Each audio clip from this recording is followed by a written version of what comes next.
It began with a seemingly innocuous letter tucked neatly into my mailbox amongst the bills and junk mail. Notice of lawn care violation, it proclaimed in bold, official-looking font. I frowned, my gaze drifting to my perfectly acceptable lawn. It was green, it was mowed, it was a lawn. What could possibly be wrong with it? I unfolded the letter, my confusion growing with each line. Apparently, my grass blades were an egregious 3.2 inches long, a blatant violation of the HOA's strictly enforced 2.5-inch regulation. A fine of $25 was enclosed, a stark reminder of the HOA's power and my apparent lawn care negligence. 2.5 inches? I muttered to myself, shaking my head. Who measures grass with a ruler? But the HOA, it seemed, did. And they weren't afraid to wield their measuring tape with an iron fist. The violations escalated. A fine for a patch of discoloration, caused by a rogue sprinkler head, I later discovered. Another fine for non-uniform greenness. Apparently, a few blades of a slightly lighter shade had infiltrated my otherwise perfectly acceptable lawn. And then, the most ridiculous fine of all, a $50 penalty for seasonal decorations that clash with the neighborhood aesthetic. The offending decoration, a small, tasteful pumpkin I had placed on my porch for Halloween. "A pumpkin?" I exclaimed to my neighbor, Mrs. Higgins, who was tending to her prize-winning roses, which, I suspected, were also in violation of some obscure HOA regulation. "They fine me for a pumpkin?" Mrs. Higgins chuckled, her eyes twinkling with amusement. "Don't you know, Ben? Pumpkins are disruptive. They clash with what was it? Ah, yes, the harmonious flow of the suburban landscape." I rolled my eyes. "Harmonious flow? It's a pumpkin, Mrs. Higgins, not a flock of flamingos." But the HOA, under the leadership of the newly elected president, Karen McDictator, yes, that Karen, was on a mission to enforce their vision of suburban perfection, no matter how absurd. They were obsessed with control, with uniformity, with turning our neighborhood into a Stepford suburb where every lawn was identical, every house was painted beige, and every resident was a mindless drone conforming to their ridiculous rules. The third fine, however, was the final straw. It arrived on a crisp autumn morning, a bright orange envelope mocking me with its cheerful hue and its grim message. "Notice of lawn care violation," it proclaimed. "The offense? One fallen leaf observed on the property. Immediate removal required." I stared at the notice, my blood pressure rising faster than the morning sun. A single leaf? They were fining me for a single leaf? This was beyond ridiculous. It was an act of war. "That's it," I muttered to myself, crumpling the notice in my fist. "They've pushed me too far. If they want a perfect lawn, I'll give them a perfect lawn. But it won't be the lawn they're expecting." A mischievous grin spread across my face. It was time for Operation Snowpocalypse. The fallen leaf incident was my Rubicon. There was no going back. The HOA, with their petty tyranny and their obsession with lawn perfection, had awakened a rebellious spirit within me I didn't know I possessed. My initial frustration morphed into a steely resolve. If they wanted a perfect lawn, I'd give them a perfect lawn. But it wouldn't be the manicured 2.5-inch, uniformly green lawn of their HOA-approved dreams. It would be something different. The idea, as brilliant as it was absurd, struck me in the middle of the night. I sat bolt upright in bed, a mischievous grin spreading across my face. "A snow machine," I whispered to myself, the words echoing in the darkness. A giant, ridiculous snow-making machine. It was perfect. It was petty. It was the ultimate act of defiance against the HOA's lawn-obsessed tyranny. They wanted a perfect lawn year-round? Fine. I'd give them a winter wonderland, even in the middle of July. Let's see how their precious 2.5-inch rule holds up against a foot of artificial snow. The next morning, fueled by coffee and a potent cocktail of righteous indignation and petty glee, I set about making my vision a reality. I dove into the depths of the internet, researching snow machines with the fervor of a child searching for the perfect Christmas present. I wasn't interested in those flimsy, backyard snowmaking contraptions you find at your local hardware store. No, I wanted the big guns. The kind of snow machine they use at ski resorts. The kind that could blanket my entire yard in a thick layer of fluffy, artificial snow. I found it. A behemoth of a machine. A gleaming monstrosity of metal and pipes, capable of producing enough snow to bury a small village. It was absurdly oversized for my suburban lawn, a fact that only added to its appeal. I imagined the HOA's faces when they saw this thing parked in my driveway, a snow-spewing testament to my defiance.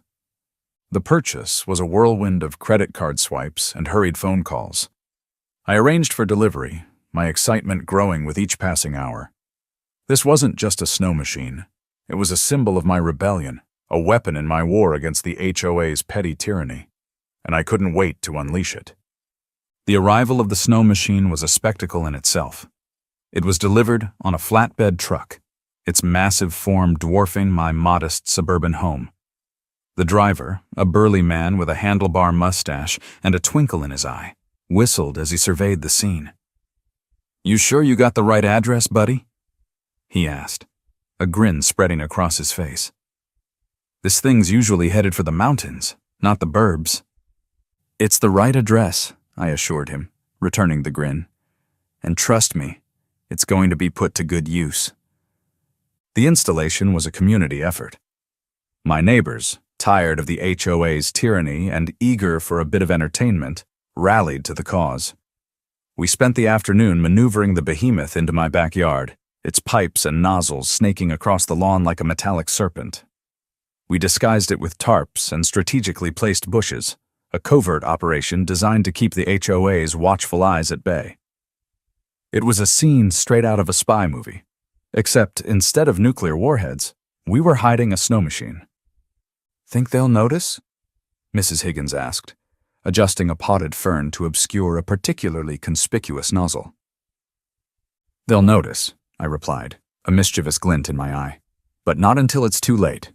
The first snowfall was glorious. I woke up early, eager to witness the HOA's reaction. I flipped the switch, and the machine roared to life, spewing a torrent of fluffy, white snow across my lawn. Within minutes, my yard was transformed into a winter wonderland, a stark contrast to the perfectly manicured HOA-approved lawns surrounding it. Karen, naturally, was the first to notice. Her shriek of outrage echoed through the neighborhood, a symphony of disbelief and fury. I watched from my window as she stormed across the street, her face contorted in a mask of pure indignation. "What have you done?" she screeched, her voice barely audible above the whirring of the snow machine. "This is outrageous! This is an abomination!" "An abomination, Karen?" I asked, feigning confusion. "But you wanted a perfect lawn, didn't you? Uniformly white, no exceptions. I'm simply complying with the HOA's high standards." Karen sputtered, her face turning an alarming shade of purple. "This isn't what we meant. This is artificial." "Artificial?" I chuckled. "But Karen, snow is just frozen water. It's perfectly natural. And besides," I added, gesturing towards a sign I had strategically placed near the snow machine, "it's just seasonal decor." "'Tis the season to be jolly, after all." Karen's eye twitched. She opened her mouth to retort, but I continued, my voice dripping with mock sincerity. "And to ensure the HOA board members feel extra festive," I said, pressing a button on a remote control, "I've added a few special touches." Suddenly, the air filled with the sound of synchronized Christmas music, a chorus of jingle bells and "Deck the Halls" echoing through the neighborhood. Candy cane lights strategically placed around the snow-covered lawn blinked in sync with the music, creating a dazzling, albeit slightly terrifying spectacle. Karen's face was now a symphony of emotions: anger, confusion, disbelief, and a hint of fear. She stared at the snow, the lights, and the sign proclaiming, "Lawn maintained at perfect consistency year-round," with a mixture of horror and grudging admiration. She had been out-pettied, out-maneuvered, and out-Christmased, and the snow, that beautiful, fluffy, artificial snow, was just the beginning. The HOA's response to my winter wonderland was a predictable blend of outrage and bureaucratic flailing. They convened an emergency meeting, their faces grim, their rulebooks clutched like shields against the encroaching snow. I could practically hear Karen's voice echoing through the walls of their pristine headquarters, demanding my immediate compliance with something. "There must be a rule against this," she shrieked, her voice laced with desperation. "Artificial snow, it's unnatural, it's disruptive, it's a violation of the spirit of the community." The HOA board members, a collection of equally flustered and rule-obsessed individuals, scrambled to find a loophole, a bylaw, anything that could justify their outrage. But their frantic search was in vain. The HOA rulebook, that Bible of suburban regulation, was surprisingly silent on the matter of artificial snow. "There's nothing in here about precipitation," Mr. Henderson, the perpetually flustered HOA president, stammered, his finger tracing the lines of the rulebook with a trembling hand. But the aesthetic?" another board member sputtered. "It's disruptive. It clashes with the harmonious flow of the summer landscape." I, ever the helpful neighbor, decided to offer my assistance. "Disruptive aesthetics?" I echoed, a mischievous glint in my eye. "But, Karen, you were the one who insisted on a uniformly green lawn. No exceptions. Snow is white. White is uniform. I'm simply providing a consistent aesthetic experience year-round." Karen's eye twitched. "That's not what we meant," she retorted. This is artificial lawn modification." "Artificial?" I chuckled. "But Karen, snow is just frozen water. It's perfectly natural, just like rain or your tears of frustration." The HOA board members exchanged bewildered glances. They were trapped in their own logic, their arguments crumbling like a poorly built snowman. They had no legal basis to challenge my snow, no rule to enforce, no justification for their outrage. They were powerless, defeated by their own obsession with control and my unwavering commitment to pettiness. Meanwhile, the neighborhood had embraced my winter wonderland with open arms. Children, deprived of the joys of snow due to our perpetually sunny climate, flocked to my yard, their laughter echoing through the streets as they built snowmen, had snowball fights, and generally reveled in the unexpected winter magic.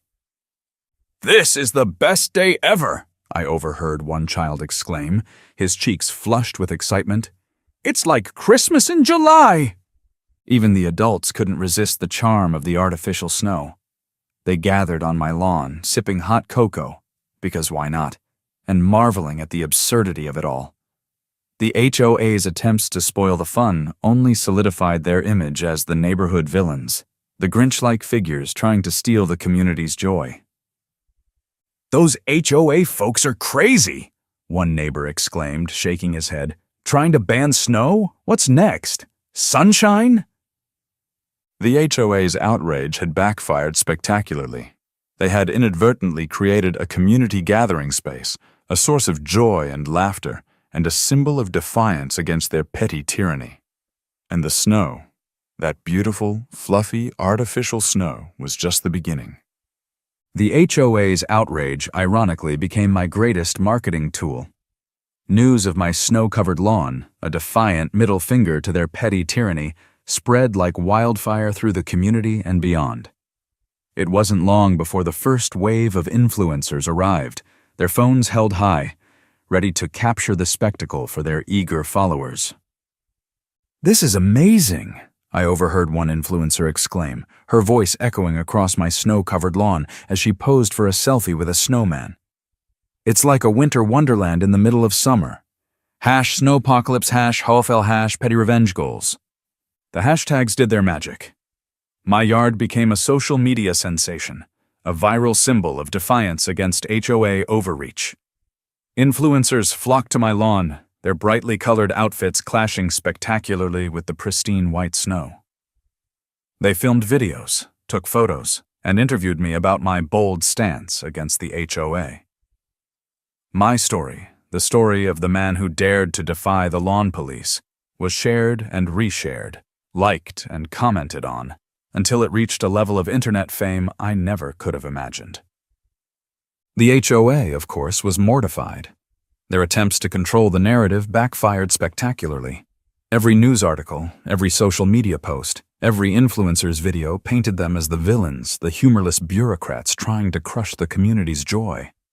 Their carefully crafted image of authority crumbled under the weight of public ridicule and a mountain of artificial snow. And then the snowball effect, pun intended, took hold. Inspired by my defiance, other neighbors joined the rebellion. Snow machines, once a rarity in our perpetually sunny suburb, became the must-have item of the season. Lawns across the neighborhood transformed into winter wonderlands, a collective middle finger to the HOA's tyranny. "If Ben can do it, so can we," Mr. Johnson, my perpetually grumpy neighbor, declared as he unveiled his own snow machine, a slightly smaller but equally impressive model. "Those HOA busybodies can't tell us what to do with our own yards." Mrs. Higgins, never one to be outdone, went all out, creating a winter-themed wonderland complete with ice sculptures, a miniature skating rink, and a life-sized Santa Claus made entirely of snow.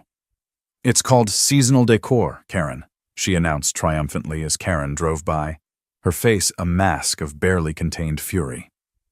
The neighborhood was transformed.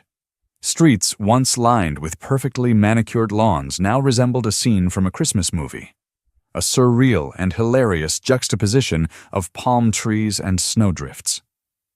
The HOA's attempts to enforce uniformity had backfired spectacularly, creating a community united in its defiance, a winter wonderland born from the ashes of their petty tyranny. And the snow, that beautiful, fluffy, artificial snow, was just the beginning. The HOA, facing a full-blown PR crisis and a neighborhood that resembled the North Pole in July, called an emergency meeting. It was a desperate attempt to regain control, to reassert their authority over a community that was quickly slipping from their grasp. But their carefully laid plans backfired spectacularly, thanks to a little bit of mischief and a well-timed phone call.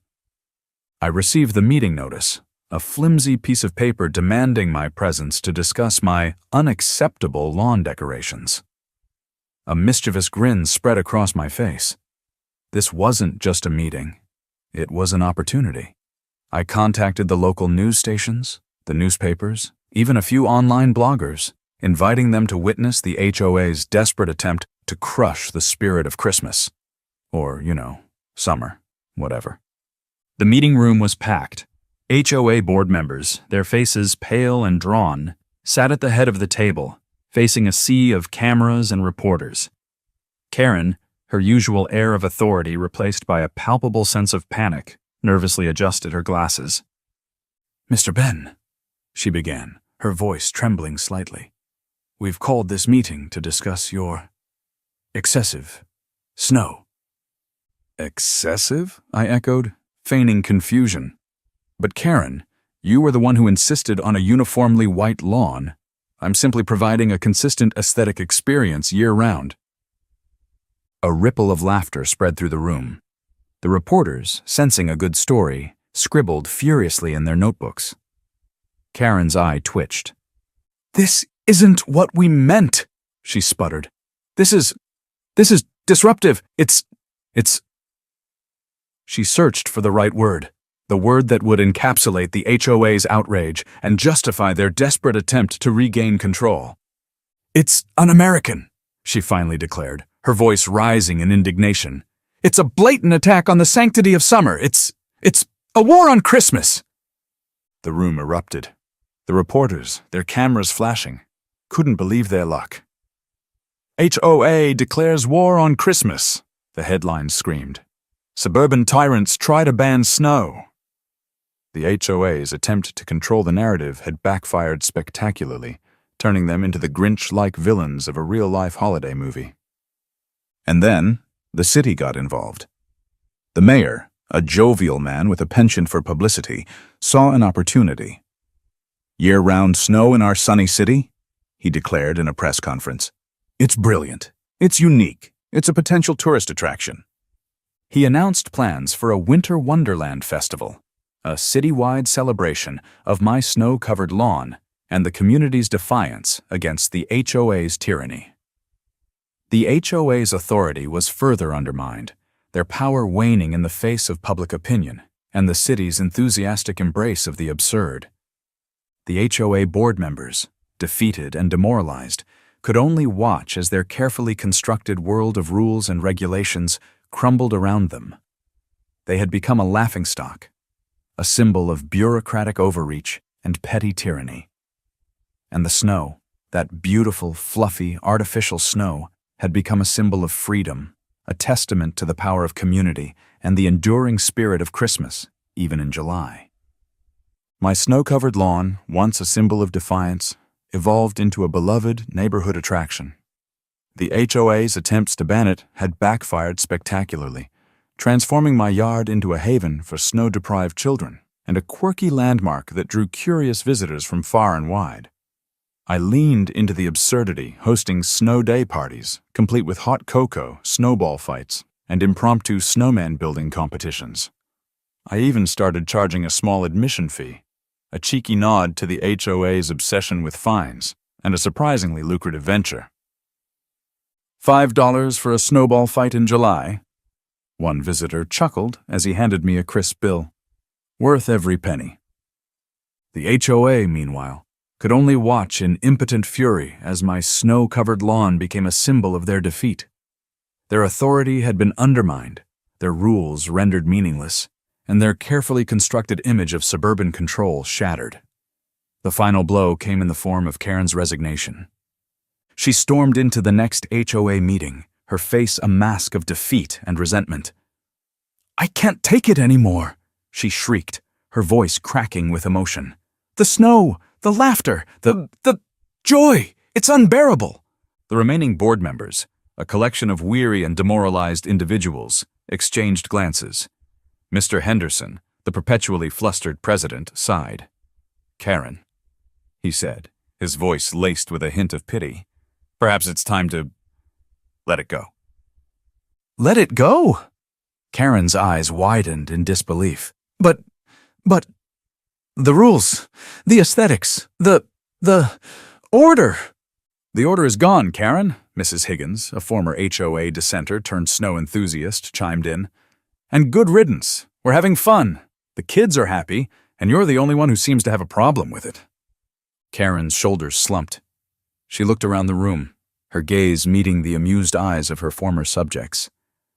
She had lost. She had lost to a snow machine, a community's rebellious spirit, and a healthy dose of petty revenge. "Fine," she muttered, her voice barely a whisper. "I resign." And with that, she stormed out of the room, her reign of HOA tyranny finally over. The snow machine, once a symbol of defiance, had become a symbol of victory, a testament to the power of community and the enduring appeal of a good snowball fight, even in the middle of summer.